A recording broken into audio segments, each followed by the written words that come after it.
자, 지난주에 이어서 그 비유 본문 자료집 펼치시기 바랍니다.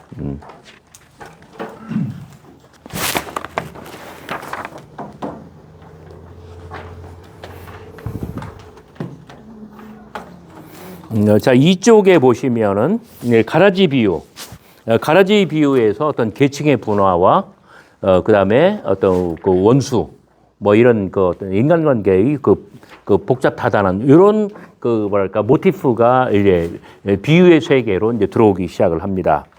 그리고 특히 가라지 비유에서 25절 잘 때에 마크했나요? 그다음에 그 도마 57번 57번 말씀 첫째 줄 끝에 밤에 그 어떤 잘 때와 밤에 그러니까 그 마태복음에 전수된 가라지의 비유와 도마복음에 전수된 가라지의 비유는 전혀 다른 전승 관계를 거쳤겠죠. 그런데 하나의 비유에서는 잘 때로 또 다른 하나에서는 밤에로 그러나 공통점이 있죠. 그죠?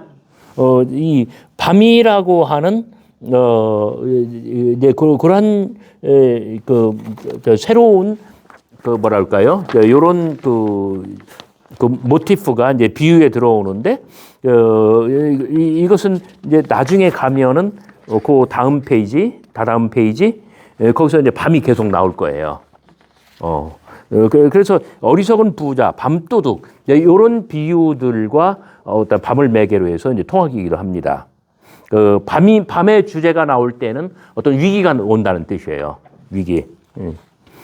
그리고 가라지의 비유에서는 이 곶간, 지난 시간에 현대어로 말하면 뭐라고 그랬죠? 곶간이? 통장. 우리 박자연 사모님 대단한 기억력이십니다. 이제 그런 거 좀 예민하죠?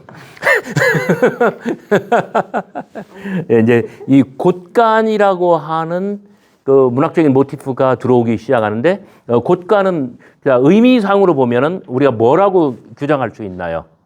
곶간이 뭐 하는데요? 저 곡식을 쌓아두는 곳. 그러니까 그 통장이라고 말하면 충분히 어떤 생계 수단을 비축해 놓는. 그래서 이것은 뭐냐면 다른 말로 하면은 잉여 가치예요. 경제학적인 용어로 말하면 이 사람은 뭐랄까요? 내 곶간에 넣으라. 자, 그래서 이제 경제 비유와 어떤 맥을 이을 수 있다는 이야기예요. 경제 활동, 경제 행위 이런 것들을 소재로 삼는 3쪽으로 넘어갑니다.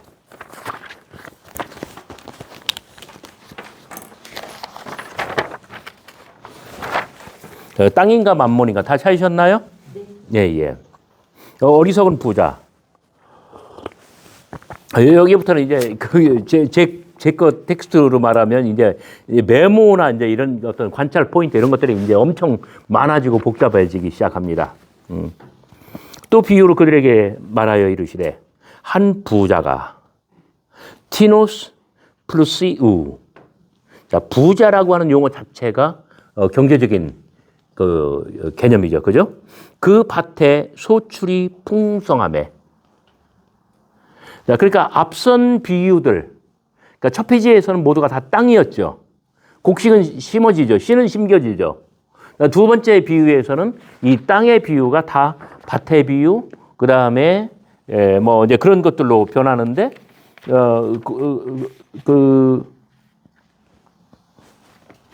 땅은 지난 시간에 제가 필기하면서 여러분들에게 말씀드렸습니다. 어떤 자주성, 그 다음에 신성, 그 다음에 창조. 말씀드렸죠? 자, 그 밭의 소출이 풍성하매. 자, 땅은 아주 대단한 어떤 창조의 능력을 발휘하고, value, 이 가치를 생산합니다. 재화를 이렇게 말할까요? 생산하고 축적할 수 있도록. 그 밭의 소출이 풍성하며 하면 앞선 페이지에 무엇하고 딱 연결이 돼요? 조그맣게 통장, 그 곶간이죠. 그죠? 요런 상상력을 여러분들이 자꾸 발휘하고 그런 것들이 이번 수업에 그러니까 굉장히 중요한 측면이에요. 자, 그 밭의 소출이 풍성함에 나중에는 이 밭이 이제 완전히 얼어붙고 아주 노쇠 같이 막 저주를 받고 하게 될 거예요. 17절 심중에 생각하여 이르되 내가 곡식 쌓아둘 곳. 다른 말로 하면 뭐예요? 곡간이죠. 곡식 쌓아둘 곳이 없으니 여기 곡식 이 카르포스라는 그 헬라어를 사용합니다. 여러분의 텍스트에도 헬라어 나오죠? 자, 카르포스. 다른 그 우리말 성경에서는 열매라고도 번역이 되고, 그 다음에 소출이라고도 번역이 되고, 여기서는 그래 열매, 소출, 그 다음에 곡식이라고도 번역이 되기도 하고.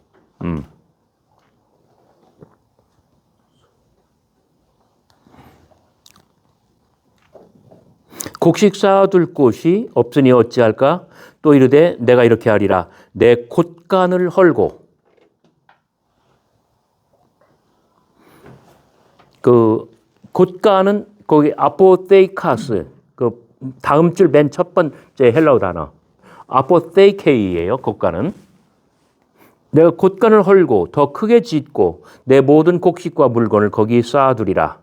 또 내가 내 영혼에게 이르되 영혼아 여러 해 쓸 물건을 많이 쌓아두었으니 평안히 쉬고 먹고 마시고 즐거워하자 하리라 하되 하나님은 이르시되 어리석은 자여 오늘 밤에 내 영혼을 도로 찾으려니 그러면 네 준비한 것이 네 것이 되겠느냐. 자기를 위하여 재물을 쌓아두고 여기 재물 하나님께 대하여 부요하지 못한 자가 이와 같으니라.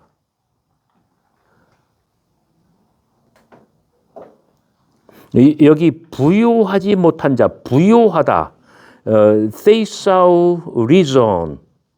근데 그 밑에 비유 44절 천국은 마치 밭에 감추인 보화. 이게 thesauro. 여기 부요하지 못하다, 부유하다, 보화. 헬라어로 같은 단어예요. 그러니 참 우리말로 읽으면 이게 연결이 안 되지, 그지? 예. 그래서 저는 여기다가 thesaurison 해 auto 자신에 대하여 부유하지 못한, 그러니까 자기에게 보호하지 못한 자. 그 밭에 감추인 보화, 밭에 감추인 어떤 그 부요함. 그래서 제가 동일하게 밑줄을 긋고 형광펜으로 칠하고 그 빨간색 자를 대고 빨간색 펜으로 연결을 했어요. 이게 같은 용어라고 하는 점. 자, 부요함, 그 다음에 보화. 그 헬라어 원어로 이게 동일한 거예요. 어리석은 부자의 비유는 그 여러 가지 복합적인 그런 그 요소들이 여기서 나타납니다. 이 비유는 그 밭의 소출이 풍성함에 그 표현구 때문에 땅의 비유에서 경제 비유로 넘어가는 경계선을 마크해요. 이해하셨나요? 자, 땅은 가치를 생산해요. 땅은 사람이 부유해지고 가난해지고 하는 뭐라고 할까요? 그 근거가 돼요. 땅은 어떤 뭔가를 생산하잖아요. 그래서 은밀히 자라는 씨에 비유해서 제가 그 어떤 자율성, 자주성, 그 다음에 두 번째 신성, 세 번째 창조의 능력 이렇게 이야기할 때에 바로 이 점이에요. 땅은 모든 것의 바탕이면서 그 모든 것의 어떤 그 잠재 능력 그리고 가능성입니다. 네, 그래서 여기에는 이 비유는 그 몇 가지 어떤 죄송합니다. 아무 생각이 없어.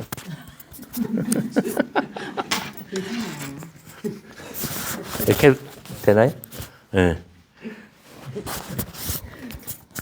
진짜 생각이 없어.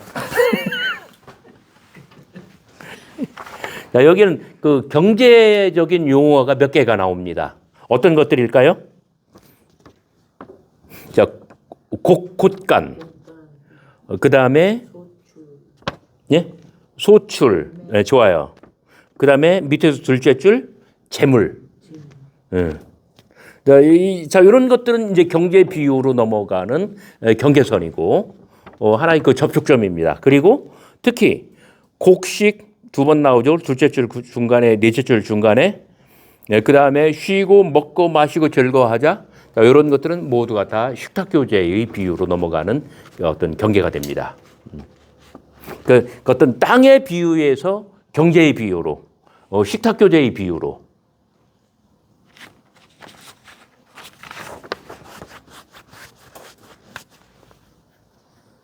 특히 곡간이라고 하는 것, 그다음에 곡식 쌓아둘 곳, 이런 것들은 어떤 부의 축적, 잉여 가치의 축적, 이런 개념이 비유에 이제 들어오기 시작하는 거예요. 네? 예, 곡간, 예, 예. 곡간에 그 곡식을 막 천장에 닿도록 쌓아놓는다고 생각을 해봐요. 자기가 먹고 살 것, 자기에게 필요한 것 그 이상이 되기 때문에 이제 이런 것을 가지고 이제 권력을 쌓는 거잖아요. 종을 부리는 거고, 그죠? 자, 같은 이야기가 도마복음에는 이렇게 나와 있습니다. 63번. 예수가 말했다. 많은 돈을 가지는 한 부자가 있었다. 그가 말했다. 나는 뿌리고 수확하고 심는데 나의 돈을 써서 열매로 내 창고를 가득 채워서 내게 부족한 것이 하나도 없게 하겠다. 그렇게 그는 그의 마음속에 생각했다. 그러나 그날 밤 그는 죽었다. 들을 귀 있는 자는 들으라. 도마복음은 누가복음 12장에 전수된 어리석은 부자의 비유에 완전히 뼈다구만 갖다 놓은 것 같아요. 그렇죠? 그래서 근데 누가복음 같은 경우는 그 밭의 소출이 풍성함에, 이거는 제가 굉장히 귀하게 여기는 부분이에요. 땅의 비유가 발전해서 이렇게 나가는데, 그 도마복음의 버전에서는 땅, 밭, 그다음에 농장 이런 것들은 전제돼 있을 뿐이지 명시되지는 않았죠. 그러죠?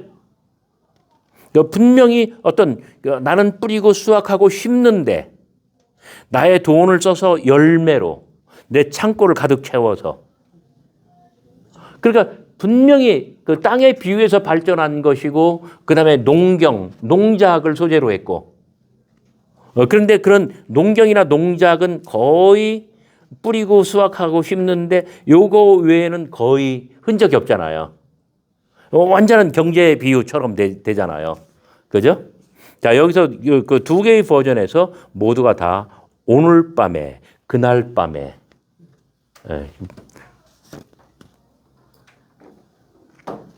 그리고 도마복음의 버전에서는 자, 결국 그게 그거예요. 의역을 하면. 그런데 여기 돈이라고 하는 단어가 처음 나옵니다.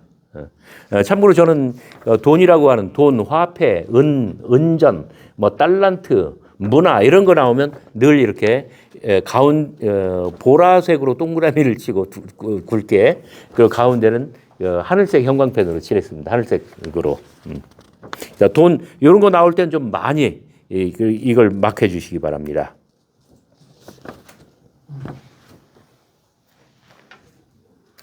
분명 도마복음의 버전은 땅에 대한 언급은 나타나지 않습니다.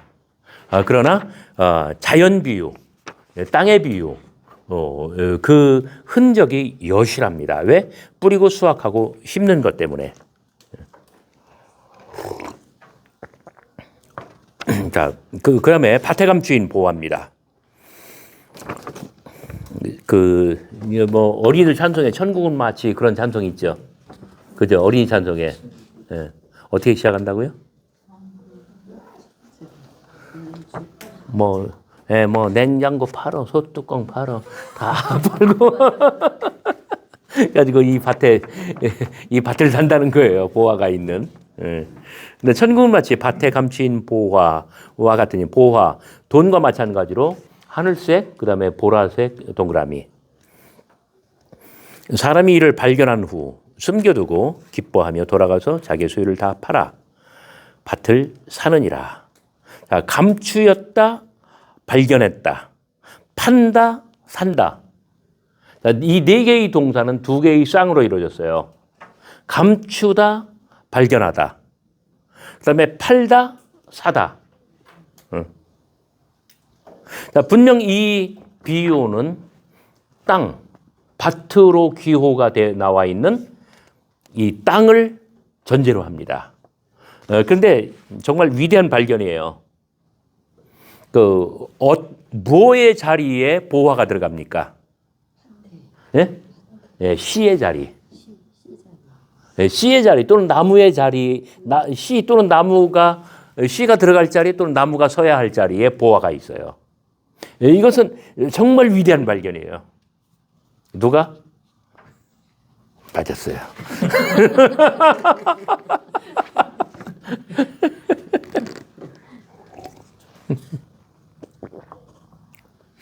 드디어 이제 밭은, 자, 어리석은 부자 첫째 줄, 그 밭의 소출이 풍성함에, 밭은 어떤 가치를 생산하죠.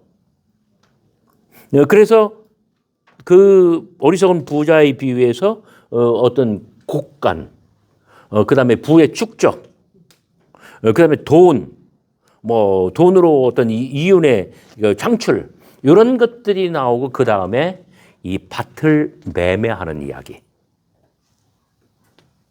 밭을 매입하고, 밭을 거래하고, 그 예수님의 비유의 세계에 처음으로 등장하는 개념이에요. 밭 또는 땅 또는 토지. 예, 이것이 그 거래의 대상이, 매매의 대상이 되는 것.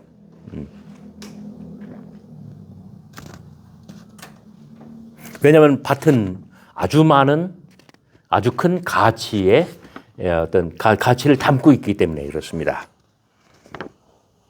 자, 도마복음 109번에는 동일한 비유가 이렇게 나와 있습니다. 예수가 말했다. 그 나라는 그 밭에 감추인 보화를 가지고 있으면서 그것을 알지 못하는 한 사람과 같다. 그가 죽었을 때 그는 그것을 그의 아들에게 남겨주었다. 아들은 그 보화에 관하여 아무것도 몰랐다. 그 밭을 상속받았지만 그것을 팔아버렸다. 그것을 산 이는 나가서 밭을 갈다가 보화를 찾았다.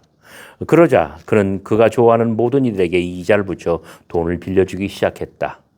여러분들이 딱 볼 때에 어느 버전이 좀 더 원형에 가까울 것 같아요? 네? 저보고 선택을 하면 마태입니다. 왜냐하면 도마복음은 자꾸 너절하게 그 과정을 설명하기 위해서 징검다리를 놓잖아요. 근데 그 현대 성서학자들은 이런 식으로 판단을 해요. 두 개의 동일한 내용이 나왔는데 그럼 어느 것이 더 오리지널할까? 마태입니다. 왜? 도마복음에는 아주 리던던트하게 뭐라고 하지? 그 너절하게 그 설명을 하잖아요. 그러니까 그 마태복음 버전이 좀 더 오리지널하다, 원형에 가깝다라고 이렇게 생각하는 사람들은 그 비유의 배경을 이렇게 이야기를 합니다. 그 이스라엘은 전란이 많았던 땅이에요. 그 전쟁이 날 때는 모든 걸 들고 이게 떠날 수가 없어요. 그 다음에 전쟁이 잦아지면 돌아올 수가 있어요. 그래서 어디 항아리나 어디다가 보석, 감 나가는 것들을 담아서 땅 속에 묻어두고 아무도 모르게 덮고 그리고 때가 되면 돌아와서 그 보화를 캐냅니다. 그러나 소설에서 주인은 돌아오지를 못했습니다. 그래서 이것은 아무나 그 밭의 소유자, 그가 어떤 소유권을 주장할 수 있게 되었습니다. 자, 이 비유의 배경은 이런 거예요. 그러니까 마태복음의 버전에서 지주는, 땅 주인은 그 보화의 존재를 알지 못합니다. 그런데 누가 이것을 발견했어요? 소작인이. 그래서 소작인이 그것을 소유하기 위하여 밭을 산다는 거예요. 천국은 마치 냉장고 팔어, 소뚜껑 팔어, 모든 걸 다 팔아가지고 여기 접근한다는 이야기예요.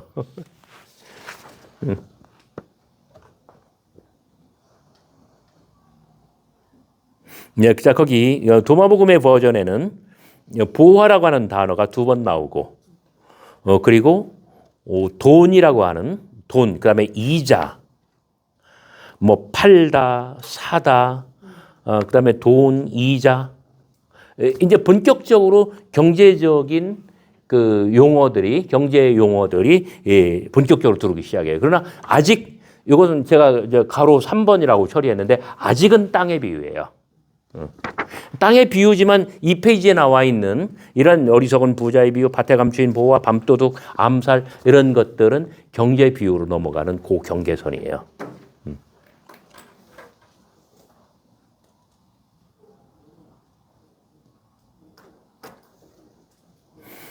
도마복음은 특이한 점은 도마복음 버전에서 앞부분은 보화를 잃어버린 자 입장에서 이야기를 하다가 뒷부분으로 가면 밭을 사고 보화를 얻어서 횡재하니, 그러니까 땅과 보화를 잃어버린 사람, 그 다음에 이 밭을 사고 보화를 얻은 사람, 이 두 사람의 각각의 입장을 전반부와 후반부에서 표현하고 있습니다.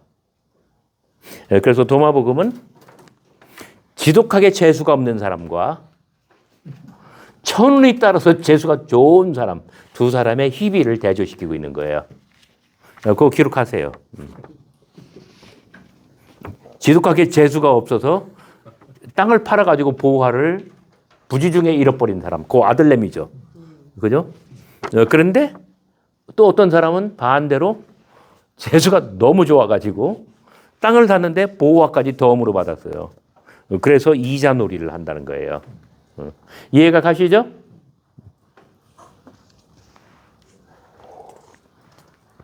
자, 거기서 파생된 이야기가 마태복음 6장 산상수훈에 나오는 너희를 위하여 보물을 땅에 쌓아두지 말라.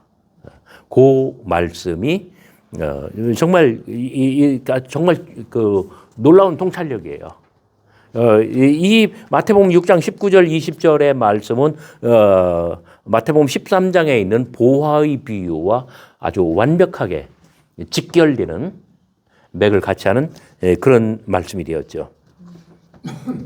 자, 밤도둑. 그 Q는 누가라는 뜻입니다. 누가복음 12장에 있는 Q의 말씀이라는 뜻이에요. 너희도 아는 바니 집주인이 만일 도둑이 어느 때에 이를 줄 알았더라면 그 집을 뚫지 못하게 하였으리라. 그러므로 너희도 준비하고 있으라. 생각지 않은 때에 인자가 오리라. 그 밤이라고 하는 단어가 한 번도 나오지 않았지만 그 밤도둑이라고 하는 그 제목을 붙였습니다. 왜냐하면 도둑은 밤에 오기 때문에. 그 다음에 도마복음 21번에서는 이렇게 이야기합니다. 그러므로 나는 너에게 말한다. 만일 집주인이 도둑이 오고 있다는 것을 안다면 그는 깨어 있을 것이고. 자, 여기 깨어 있을 것. 이것은 언제? 밤에. 밤을 전제합니다. 그래서 밤의 도둑, 밤도둑이에요. 밤도둑은 뭐 밤을 훔쳐가는 사람이 아니에요. 그 다음에 도마복음 103번. 예수가 말했다. 밤 멀은 시간에 도적이 올까를 아는 자는 행복하다. 그러니라서 그의 기운을 회복하여 도적들이 들어오기 전에 그 허리띠를 맬 수 있기 때문이다. 그 밤도둑은 우리가 그 뭐랄까 그 하나의 비유라고 말하기는 좀 약간 어설픈 그런 측면이 있기는 있어요. 왜냐하면 어떤 그 스토리 라인이 없잖아요. 그죠? 밤에 도둑이 집을 뚫고 들어와 뭐를 훔쳐갈 수 있다라고 하는 그런 어떤 이미지는 있는데 그 장면은 있는데 근데 그 3인칭 단수로 누가 무엇을 소유하고 있었다. 밤에 밤 시간에 잠의 나락으로 떨어졌다. 근데 밤에 도둑이 와가지고 뭔가를 강탈해 갔다. 이런 말이 이런 어떤 스토리가 없잖아요. 그 밤도둑과 마찬가지로 암살도 그렇습니다. 예수가 말했다. 아버지 나라는 어떤 고관을 죽이기를 원하는 한 사람과 같다. 그는 자신의 집에서 그는 그의 칼을 뽑아서 그의 손이 튼튼한가를 확인하기 위하여 그것을 벽에 찌른다. 그리고 나서 그는 그의 희생자를 죽인다. 그 밤에 고관을 찾아가서 암살한다 해서 죽인다 해서 그 암살의 비유라고 이름을 붙이는 것입니다. 왜 그 페이지에 3쪽에 밤도둑과 암살의 비유를 밤도둑의 비유와 암살의 비유를 여기다 넣었을까요?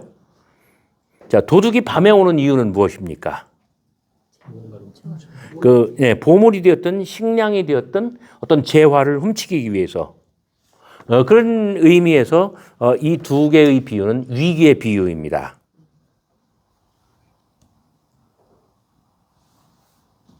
그래서 이것은 어떤 이 축제, 잉여 가치와는 반대의 개념이에요.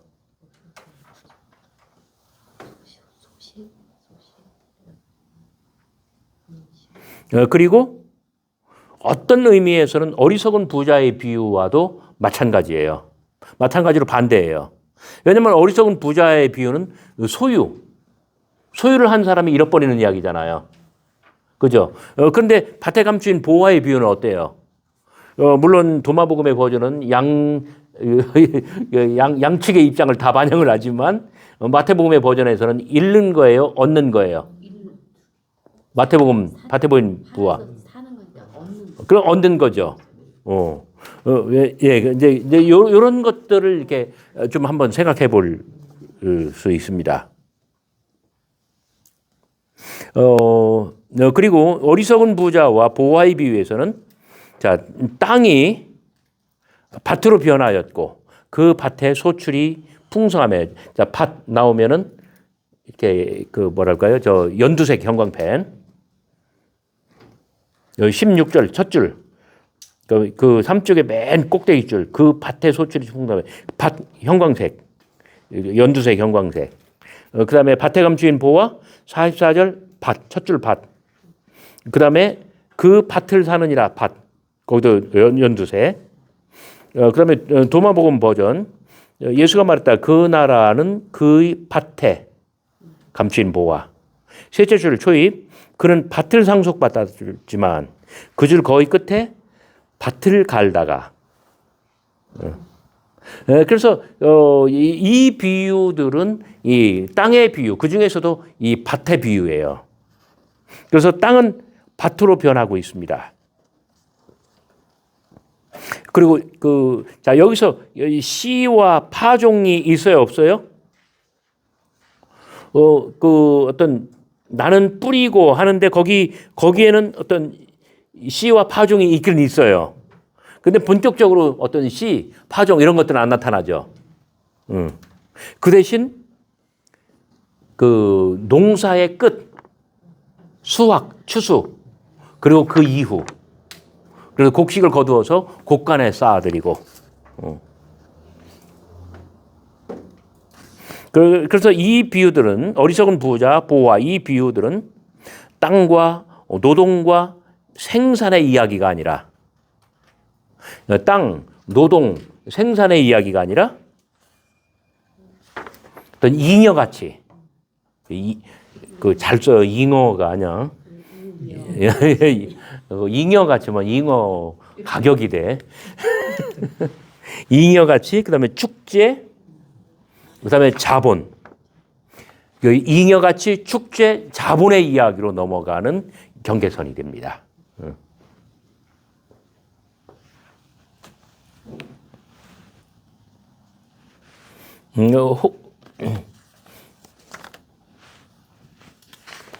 그다음에 암살의 비유에서는 좀 또 하나의 관찰 포인트가 뭐냐면 이 칼을 꺼내오는 사람, 칼로 어디를 쑤셔 본다고요? 어디를 찔러 본다고요? 자기의 손을 찔러 본다고 했나? 손이 튼튼한 거 하여 벽을 찔러. 그의 손이 튼튼한 거에서 벽을 찌른다잖아요. 그 다음에는 어디로 가요? 고관의 집으로 가서 그 고관을 찌른다는 거죠. 암살을 한다는 얘기예요. 자, 어떤 이야기예요, 이게? 예수의 비유가인데 무엇과 비슷할까요? 뭔가 다 한번 어떤 계산을 해보고 테스트를 해보고 그 시험을 해보고 그 다음에 안전하면 한다. 어떤 비유예요? 망대의 비유, 그 다음에 전쟁의 비유. 한번 헤아려 봐, 계산해 봐. 하면 될지 안 될지, 그지? 그러고 나서 될 것 같으면 한다는 거예요. 제가 직접 그 수업을 듣지는 않았습니다. 제가 드루 대학에서 유학을 할 때 The Gospel of Thomas 도마복음 교과목이 개설이 됐는데 지금도 굉장히 그 막심한 후회가 그 교과목을 안 들은 거예요. 박사과정에 있을 때. 근데 윌리엄 스트로커라고 하는 그 교수님이 그 교과목을 개설하고, 근데 이분은 당시 전 세계 신약학자들 가운데, 자 도마복음은 그 콥트어로 기록이 되어 있어요. 이 캅틱, 콥트어를 읽고 해석할 줄 아는 몇 안 되는 학자였어요.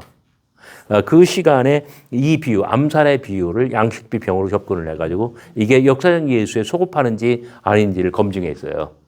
근데 결론은 뭐냐? 역사적 예수의 비유 맞다. 왜?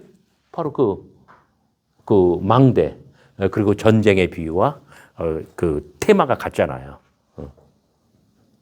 그 세상에 암살을 하려면 누군가를 가서 죽이고 싶어. 근데 어떤 혈기, 의분 이것만 가지고 되겠느냐? 그러니까 뭔가 그 계산이 있어야 되고, 그리고 그 과정이 있어야 되는 거 아니냐? 바로 그런 점에서 이 비유는 예수님의 비유라고 판정을 받았습니다. 사적입니다. 포도원의 악한 농부들.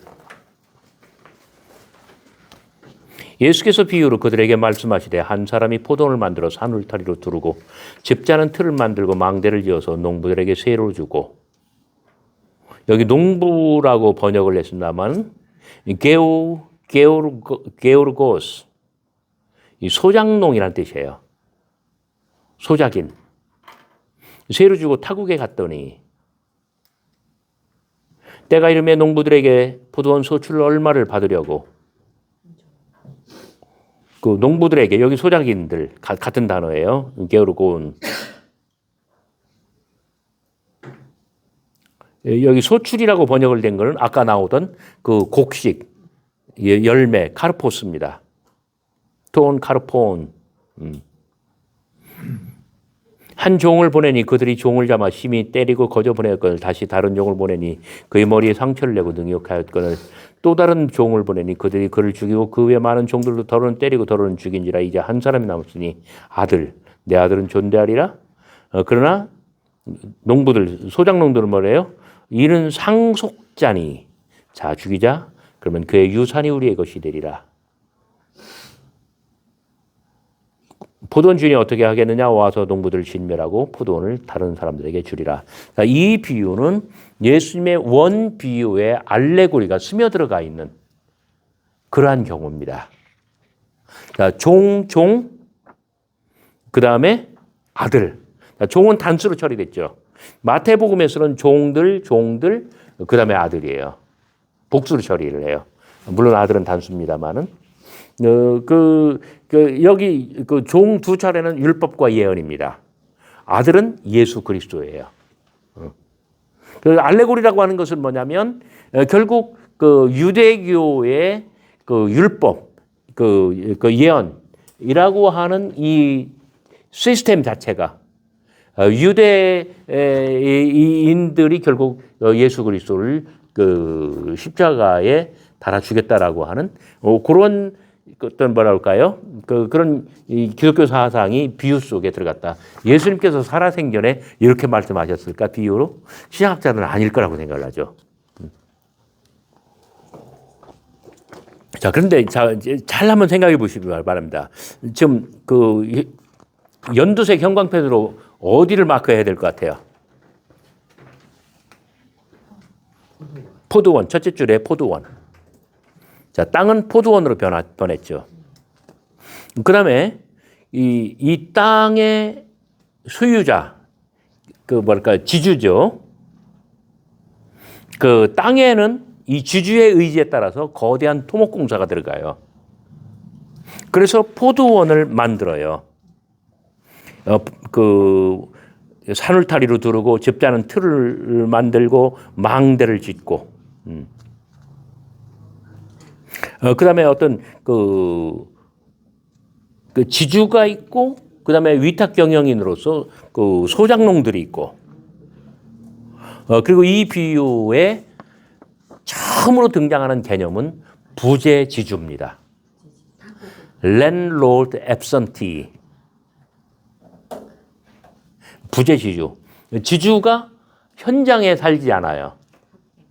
그 자기 땅에 몸붙여 살지 않아요. 투자를 하고 멀리 떠나요. 여기는 현지 경영인, 소작농들이 다, 농작을 해야 되는 거예요. 처음으로 주인이 떠나는 것, 이러한 배경을 이 비유에 삽입합니다. 이거 뭘까 집어넣습니다.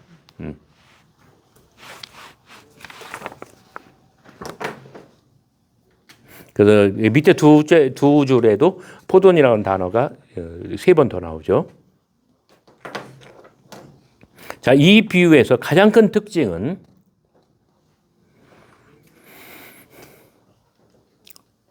뭘까요? 이 포도원이라고 하는 아주 감나가는 이 땅을 두고 지주와 소작농들이 아주 피해 유혈이 낭자한 그런 전쟁을 치른다는 점이에요. 자, 이것도 이제 가로 3번에 제가 집어넣었는데 그 3쪽에 있는 것들은 땅을 매개로 해서 어떤 일들이 벌어졌어요? 땅을 뭐 사고 팔고. 그런데 지금은 이 땅을 차지하기 위해서 어떻게 해요? 주인을 죽여요.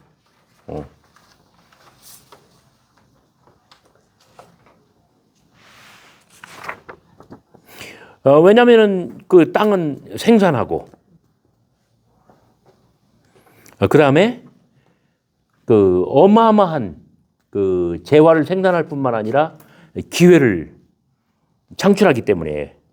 그 다음에 이 비유는 처음으로 또 새로운 그 주제를 하나 소개합니다. 뭘까요? 아들은 뭐라고요? 7절.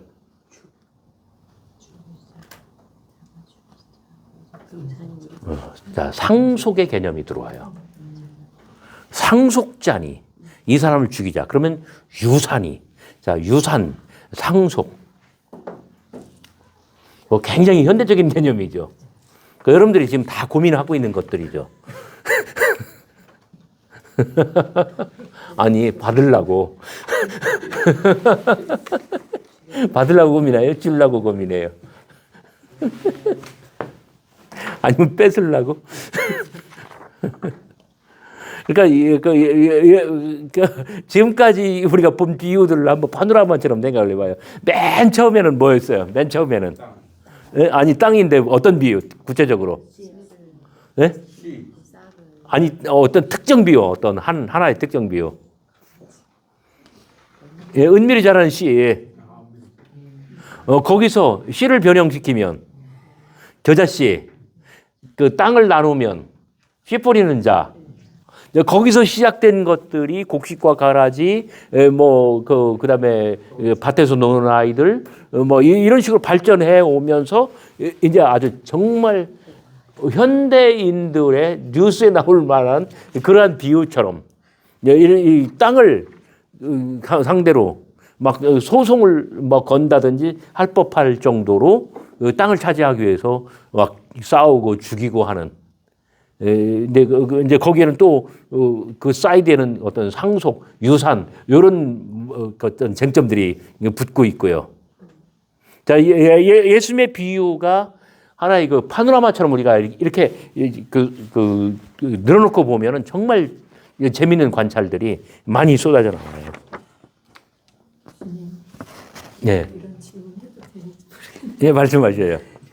포도원에 약한 농부들의 그 예수님의 비유에 그 알레고리가 스며들어 있다고 말씀하셨잖아요. 예, 예. 그럼 정말 예수님이 말씀하셨던 비유는 어디까지라고 상상을 해야 되는지. 그러니까 그 굉장히 좋은 질문인데요. 이제 포도원의 악한 농부들의 비유가 알레고리라고 판단하는 그 기준은 뭘까요? 예수님이 지금 살아계시는데 네. 예수님에 관한 이야기를 하시는 건 바로 그거예요. 다른 비유들에는 나는 이런 사람이야. 신학화해가지고 기독론으로 당신이 당신의 삶을 이야기하는 게 아니잖아요. 그잖아요. 근데 여기에는 당신 그 어떤 구원사, 율법과 예언, 그리고 아들의 억울한 죽음 이런 것들이 기독론으로 나오잖아요. 그래서 신학학자들은 알레고리라고 부르는 거예요. 후대의 해석자들이 그 초대교회에서 그러니까 이건 마가복음 12장에 나오는 거잖아요. 마가복음이 최종적으로 어떤 그 텍스트가 결정되기 전에 그 이전 단계에서 이미 초대교회가 이 비유를 예수님의 생애에 관한 걸로 어떤 신학적인 그 의미를 부여해서 그렇게 이해를 했다는 거죠. 그러면 정작 예수님이 이 비유를 말씀하신 것이 아닌 건가요? 예, 예, 그렇죠. 그러니까 이제 지금 그 다른 비유들과 결부해서 이 비유를 이해한다. 이렇게 좀 하는 그런 취지예요, 좀. 굉장히 좋은 질문이에요.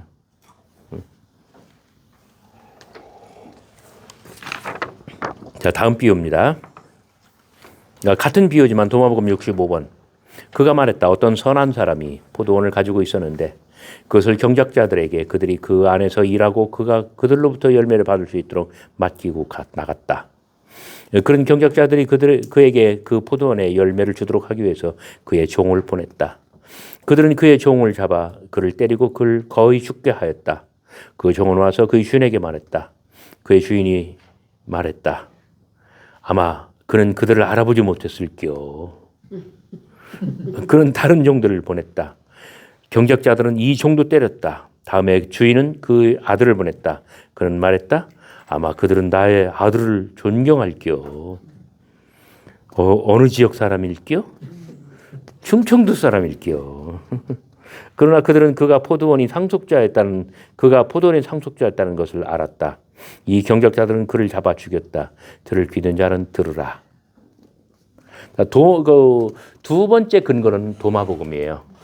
도마복음의 버전은 굉장히 뭐랄까요? 거칠지만 그러나 기독론이 들어가 있어요, 안 들어가 있어요? 안 들어가 있죠.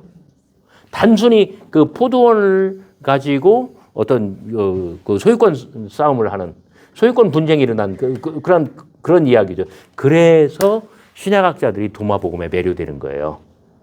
도마복음은 공간복음에 비하면 굉장히 뭐랄까 거칠은 그런 부분이 있는데 근데 굉장히 중요한 포인트는 뭐냐면 알레고리가 들어가지 않았다는 점이에요. 그래서 어떤 거칠지만 그러나 예수님의 어떤 예수님의 흔적 이런 것들이 더 많이 남아 있다라고 판단을 한 거예요.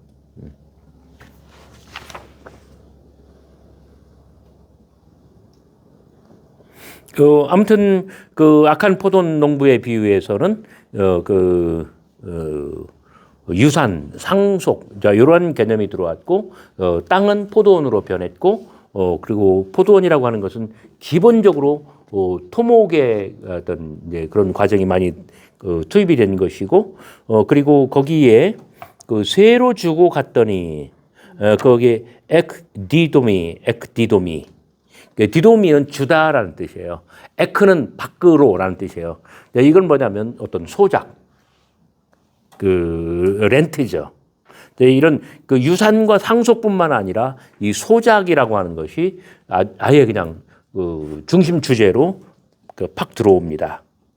그리고 무엇보다도 땅, 포도원이라고 그러니까 어제 누가 그러더라고요. 저희 교회 교인들하고 같이 이제 유량동으로 해서 저기 유량고개를 넘어가는데 거기 뷰 카페라고 어마어마하게 거기를 개발을 했어요. 아마 한 100억은 들어갔을 것 같아. 근데 돈을 다 쳐들여가지고 이걸 한대. 그랬더니 뭐라고 그러냐면 토목공사를 하면은요, 땅값이 2배, 3배로 뛴대요. 그래서 토목공사를 한다는 거예요. 개간을 하고. 근데 여기서 이제 땅에 이런 시설 투자를 한 거잖아요. 요즘 말로 하면은. 그러니까 이 포도원이라고 하는 것은 여러분 포도원에는 포도만 자라는 게 아니에요. 모든 종류의 과수원을 성경은 포도원이라고 불러요. 그걸 지키는 사람은 누굴까요? 포도대장.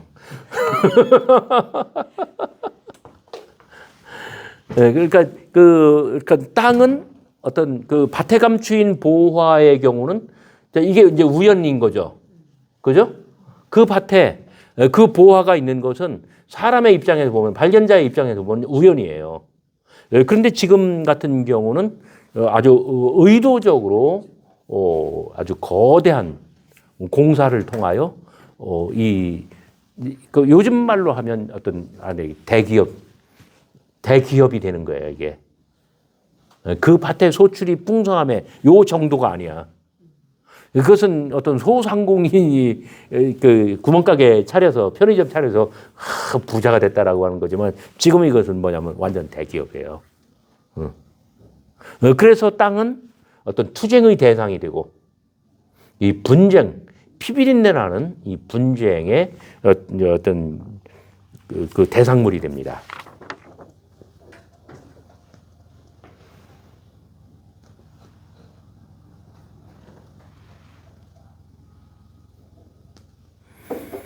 자, 열매 없는 무화과나무 비유. 이것은 자연 비유의 거의 종말입니다. 누가복음 13장. 이에 비유로 말씀하시되 한 사람이 포도원에 무화과나무를 심은 것이 있어서, 그 확실히 포도원에 포도만 자라는 게 아니죠. 모든 종류의 과수원을 포도원이라고 부릅니다. 무화과나무를 심은 것이 있더니 와서 그 열매를 구하였으나 얻지 못한지라. 포도원지기에게 이르되 내가 3년을 와서 이 무화과나무에서 열매를 구하되 얻지 못하였으니 찍어버리라. 어찌 땅만 버리게 하겠느냐. 이제 제가 자연 비유를 말할 때 아주 완전한 그 핵심, 제가 세 가지로 이야기합니다. 첫째는 땅이 스스로 열매를 맺되, 은밀히 자라는 씨의 비유에 있는 거죠. 형광펜으로 마크했나요? 두 번째는 아까 3쪽에 있는 그 밭에 소출이 풍성함에 마크했나요? 네. 그 밭에 소출이 풍성함에 3쪽 맨 첫째 줄. 그 다음에 세 번째로가 바로 여기입니다.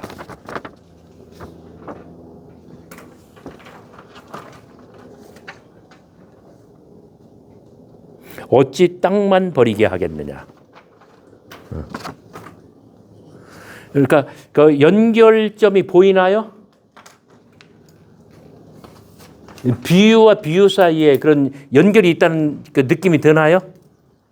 안 들어요?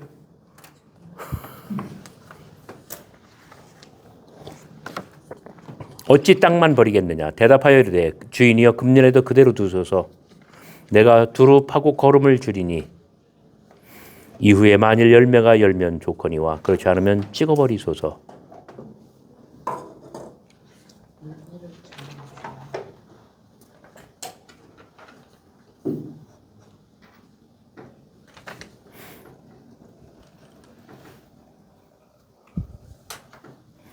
여기 거름이라고 번역된 단어는 직역을 하면 똥입니다.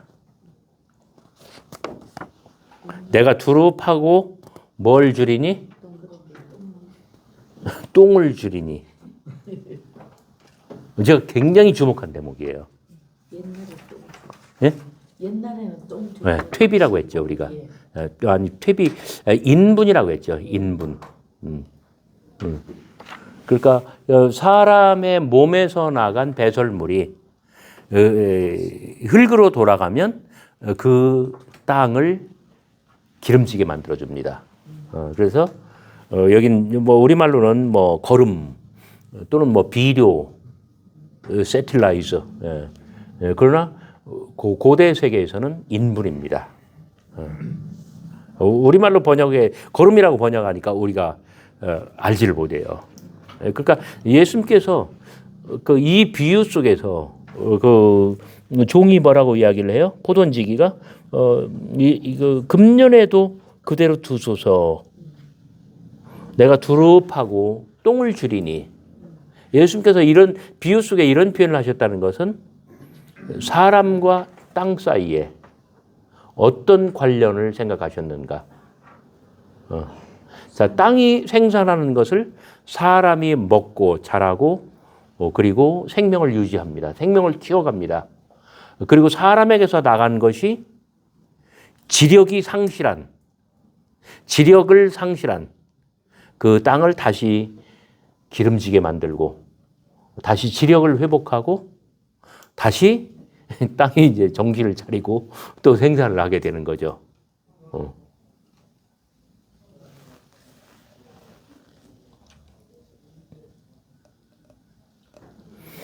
분명 우리가 은밀히 자라는 씨의 비유부터 시작해서 여기 열매 없는 무화과나무의 비유에 이르도록 여기까지 나온 그 일련의 비유들은 모두가 다 아주 적극적으로 땅을 소재로 하였고 배경으로 하였고 땅의 어떤 그 생산성 그거를 전제로 해서 이 땅이 어떤 재화를 창출하는가. 그러니까 제가 본 강의 가운데 우리나라 삼국시대 어느 나라가 제일 최고 선진국이었을까요? 여러분들 막 그냥 스타일 대부분의 사람들이 고구려라고 말을 해요. 아닙니다. 백제입니다. 그럼 모든 국력은 농업 생산에서 와요. 백제는 다 곡창지대예요. 그러니까 완전한 그 문화 융성이 최고의 그 문화가 이 백제 땅에서 다 난 거예요. 고구려는 어떻습니까?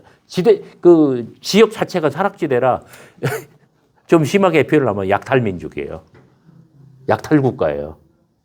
신라는 저쪽 구석에 있는 그쪽도 아주 척박한 땅이에요. 그 태백산맥이 그 산줄기가 끝까지 가잖아요. 예. 여러분들 그거 아세요?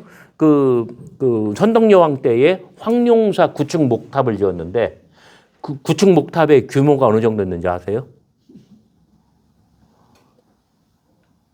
그게 82m. 아파트로 말하면 현대 아파트로 말하면 30층 높이예요.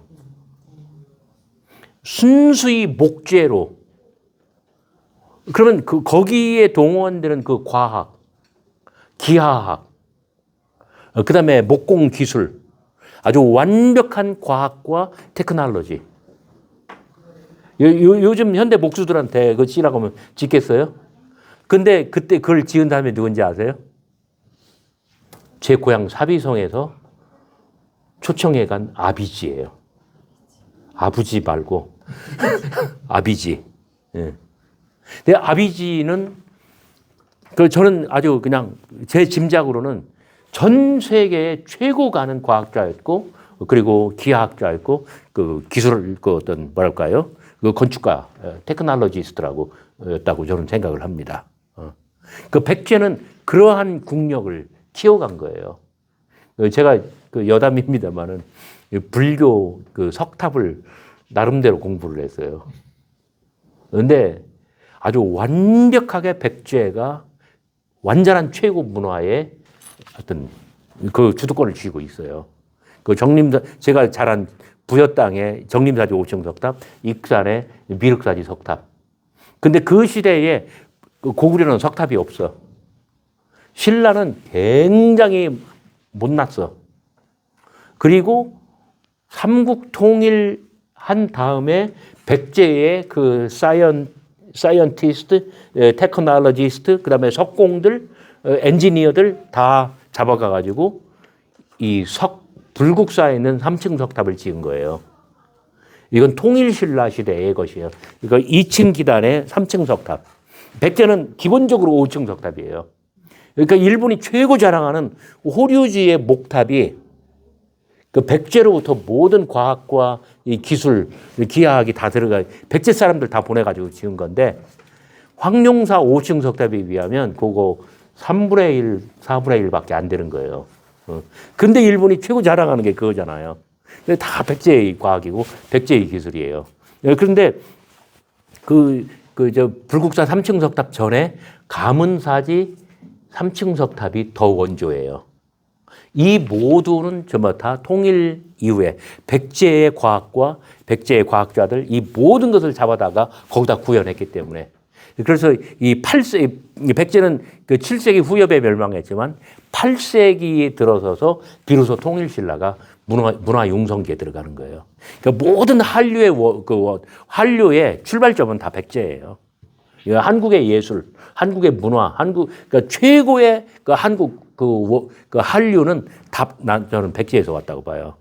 그래서 이 석탑은 백제는 그 잠깐밖에 그것을 누리지를 못했어요. 그래서 백제 석탑은 딱 2기밖에 안 남았어요. 부여의 정림사지 5층 석탑 완전한 작품이에요. 이거는 미륵사지 석탑이 더 먼저 된 거예요.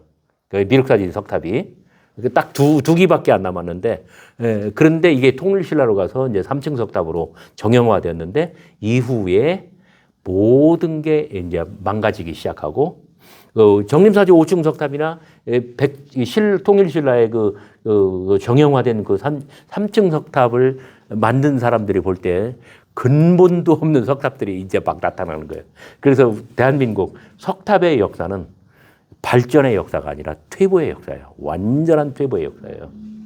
그러니까 왜 그런지 아세요? 처음에는 석탑이 부처님의 진신사리를 모시는 일종의 무덤이에요, 이게. 이집트에 있는 뭐처럼? 피라미드처럼. 그러니까 사찰에 가면은 석탑이 완전한 중심이에요.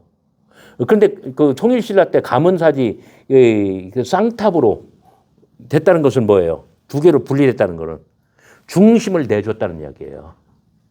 그러면서 언저리로 밀리면서 이게 자꾸 석탑이 쇠퇴를 해요.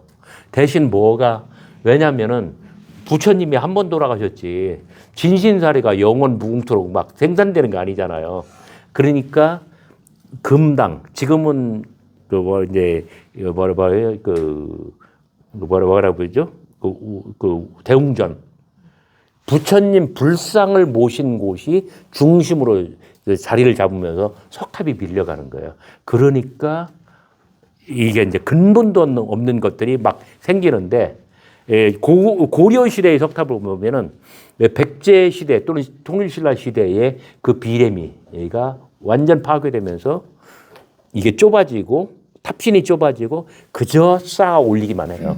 그래서 그 석탑은 날씬해지고 높이 올라가는데 3층 석탑, 5층 석탑이 이제 근본도 없이 7층, 9층 그러다가 반드시 홀수해야 되는데 이제 10층 석탑도 나와요. 그러니까 질서가 완전히 깨져버리는 거야. 그러니까 잠시 불교 얘기해서 죄송합니다. 재밌게 들으셨나요? 네. 완전히 한류의 그 근원은 저는 백제라고 봐요. 그 황룡사 9층 목탑은 몽골 사람들이 침범해 들어올 때 고려 시대에 불타서 소실됐어요. 근데 그 기록과 그 사리 장엄은 고스란히 보존이 됐어요. 그래서 이게 그 82m 아파트 30층 높이 이런 것들이 고스란히 역사적으로 증명이 되고, 그 이후에 호류지 그 일본 그 목탑이 생긴 것이며, 근데 그 82m 아파트 30층 높이의 현대식 건물이 언제 생긴 줄 아세요? 1960년대 서울에 생겼어요. 그러니까 백제의 과학과 기술이 얼마나 정교했고 찬란했고 정말 아주 빛났는지 거의 1500년을 앞서가잖아요. 잠시 죄송합니다.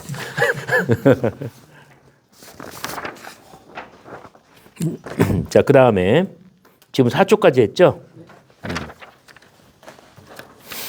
자, 5쪽으로 가면 오이코노미아의 질문. 그래서 이제 드디어 이제 경제 비유입니다. 경제. 이거 조금 더 해도 되나요, 수업? 근데 교수님 잠깐. 네, 예, 그래요. 질문하시죠. 예, 예. 예, 질문이 아니고 저 나름대로 교수님 이런 강의를 들으면서 느낀 점인데, 이 제목이 예수의 비유 세미나면 네, 예. 일종의 신학적인 네. 측면이잖아요. 꼭 그렇지는 않아요. 예. 그렇긴 한데요.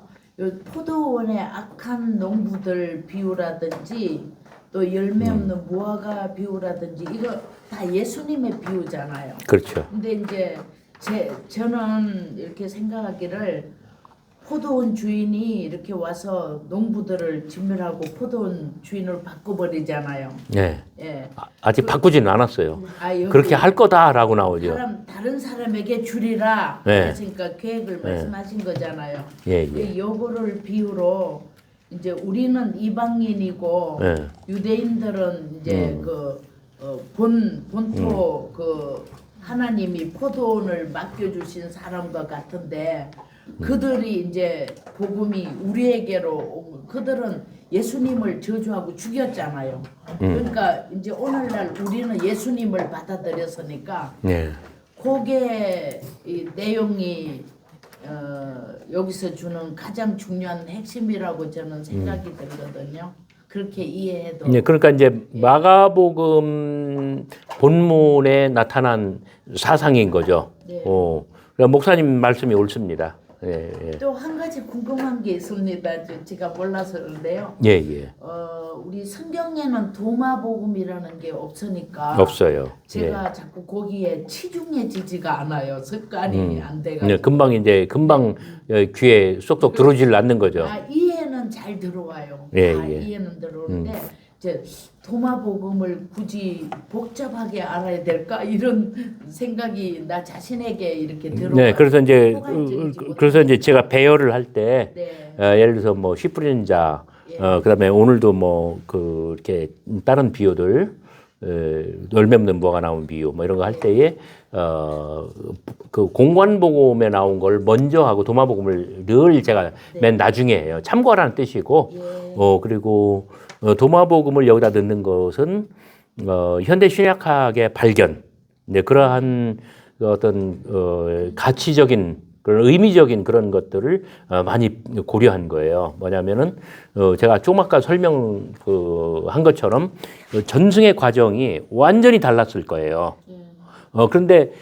그런데 마가복음이나 마태복음, 누가복음에는 이런 형태로 최종적으로 본문에 나타났는데 완전히 다른 지역에서 완전히 다른 과정을 통해서 최종적으로 콥트어로 이렇게 아주 최종적인 모습으로 딱 정착된 게 도마복음 같은 이렇게 돼 있다. 그러면 이 두 가지를 비교해 보면은 줄거리에 있어서 그 얼만큼 같고 다르냐. 아까 무슨 비유였죠? 그 밭에 감추인 보화의 비유 같은 경우. 그러니까 분명히 어떤 뼈대나 핵심은 같은 내용인데, 근데 완전히 다른 모습으로 돼 있잖아요. 이제 이런 것을 비교하고, 또 그런 것을 도마복음의 버전을 통해서 공간복음에 있는 예수님의 비유들을 또 새롭게 볼 수 있는 그런 어떤 측면이 보여요. 그러니까 예를 들어 이런 거하고 똑같아. 엄마가 삼형제 또는 삼자매를 두었어. 그런데 둘은 남고 하나는 없어졌어. 근데 둘도 먼 과거의 역사의 인물이에요. 근데 나중에 하나를 먼 데서 발견을 했어. 그러면은 나중에 발견한 이 사람을 통해서 이 두 사람의 인생이 또는 존재가 새롭게 조명되는 부분이 있을 수 있어요. 왜냐하면 같은 부모로부터 같은 유전자를 받았을 것이기 때문에 일종의 이제 그렇게 생각하면 돼요. 도마복음 때문에 그냥 마음에 근심이. 그거는 이제 성경에 예. 이 모든 비유로 이렇게 열매와 곡식이 또 이렇게 소출과 이런 걸로 다 연결되는 것도 저는 중요하지만 이 비유를 하나하나 비유를 통해서 예수님이 무엇을 말씀하신다는 그 포인트가 더 중요하다고 제가 그렇게. 근데 이제 이제 우리가 앞으로 이제 한 6, 7주 정도 더 공부할 수 있는데, 그 학기 말쯤에 한번 또 그 문제를 또 한번 토론을 해보죠. 이게 굉장히 뭐랄까, 제가 주안점을 두는 것은 뭐냐면요. 여러분들도 저에게서 이제 이런 것들을 좀 뭐랄까 좀씩 이렇게 공유했으면 좋겠다 싶은데, 예수님이 당대에 이 하늘과 땅, 사람과 사회, 그다음에 인생, 세상, 예수님이 무슨 눈으로 바라보셨으며 이러한 것들이 예수님의 눈에, 예수님의 가슴에 어떤 모습이었을까? 자, 예수님 시대에도 이 땅을 가지고 막 대규모 투자해서 그 포도원으로 만드는 사람이 있는가 하면 그걸 가지고 막 피 튀기게 예, 막 싸우는 사람이 있는가 하면 예수님의 눈에 이게 보였기 때문에 예수님 시대에도 이런 일들이 있었기 때문에 비유로 나타난 거예요. 그다음에 제가 칠판에 그림을 그리면서 설명해 드린 거 있을 거예요.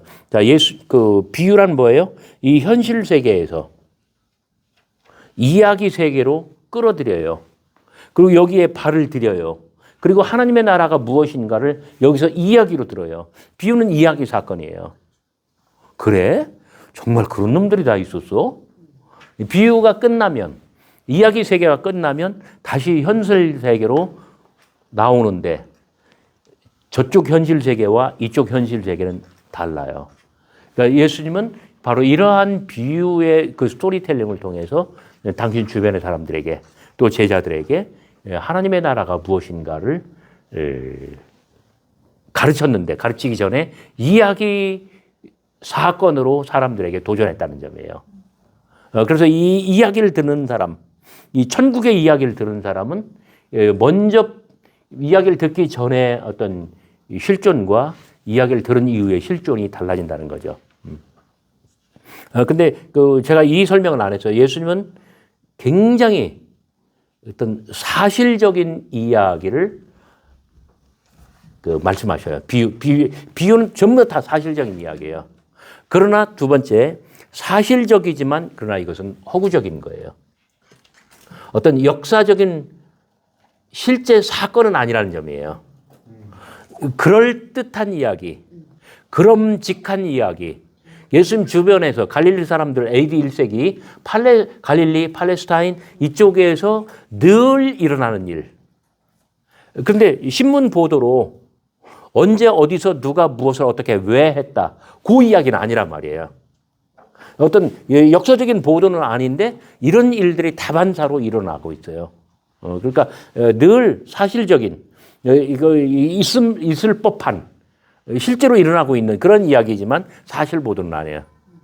이런 것들이 이제 다 비유의 소재로 들어오고 있습니다.